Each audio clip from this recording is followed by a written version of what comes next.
What up, y'all? Hope y'all are doing mighty fine. It's your boy RickyMoto, and today we're installing a new chain and sprocket for this bike. So taking a look at the OEM chain, as you can see, it's all crusty. Usually I would lube it up every like 300 miles, but recently I've been lubing it up every 200 or just 100 miles. Just because it's so crusty to the point where it just can't stay lubricated. And this is the OEM chain that has been on this bike for over 2,500 miles. Now the rear sprocket I'm leaving OEM, but I will be installing a 13 tooth sprocket in the front instead of the OEM 14. That should give it a little bit more torque, but a little bit less top end speed. Basically, there are 3 bolts, 1, 2, and 3 over here. You're gonna have to loosen up these 2 to get to that one. And we're also gonna have to loosen up this bolt and this on the rear on both sides. That way we can adjust the chain. Now this is what I picked up over here. So the chain is from the company Niche Industries. This has an X ring on it. I think the OEM doesn't have any sort of rings, no O-rings, no nothing. The thing about O-rings is that they give you better, lubrication and it lasts longer.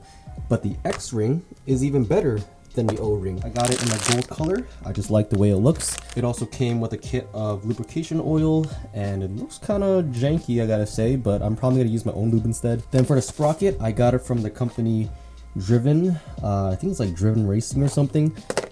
And this is what it looks like. This is the 13 tooth. So for your rear set, you really only need to remove the bottom screw down here. The top one you just want to loosen up. And this is a pretty long screw, so after you take it out, as you can see, the rear set should just drop. You can leave the other bolt in right over here.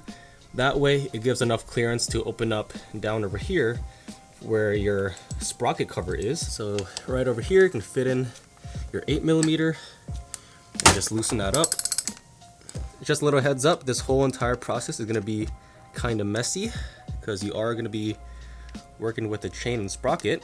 A lot of oils and lube and whatnot is going to be on it. Now while doing all of this, I do recommend not riding your bike just before doing this, because it would be pretty hot and you don't want to burn yourself. So make sure your bike is pretty cool as you're doing this. Now, like I said earlier, I'm installing a 13 tooth and the OEM front is a 14 tooth. Now, when you go one down in the front, what that's gonna do is give you a little bit more acceleration while sacrificing some top end speed. If you wanna do the opposite, you can actually get a 15 tooth for the front, which should increase your top speed, but decrease acceleration. So once you take off this cover, a little bracket should also fall out. Like that. You want to keep that with you. So this is your front sprocket, as you can see, mad crusty, and there's this little pin lock that you have to release. Basically widen it and it'll come out. I've done this before to my foot pegs and I ended up bending them, so that's just one thing I hope I don't do. So, oh, there we go. That's what it looks like. It's a little horseshoe thing, really crusty, so I'm gonna clean this up.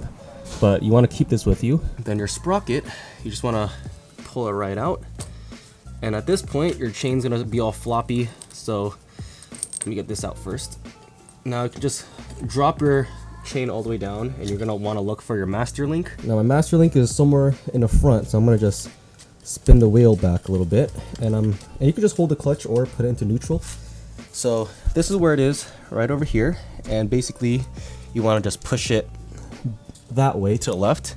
Depending on how crusty it is, it'll be either easier or difficult. I'm literally just gonna bend it off just because honestly I'm throwing this chain out anyway. So if you want to do it like me and just snap things in pieces, this is your time to do so, just like that. And then on your master link, the plate should slide right out. All right, so that's the plate, and you can push that out from the back and your chain is now released. Alrighty, so now it is time to install the new chain sprocket. As you can see, I have the new gold chain. The sprocket should fit right in how the original one was, like so. But before you put the sprocket in, I found it easier if you put the chain on the sprocket itself and then put it in. Now this new chain is significantly thicker, I noticed, so I hope it doesn't rub against anything. And then you can just fit it right in. Boom, like that. And then just, I guess, roll it and fit the chain all the way across to your rear sprocket. But yeah, you just want to thread it all the way back.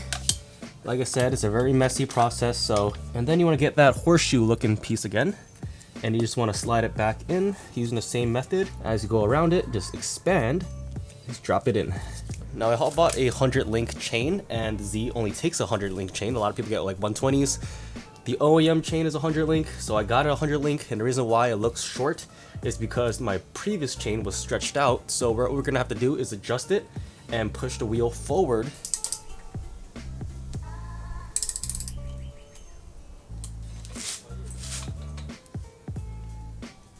Alright, so now that I pushed the wheel up, as you can see, it now aligns properly. I had to move it about 2 dots up. That's how stretched out my old chain was, which is insane. It's time to install our master link.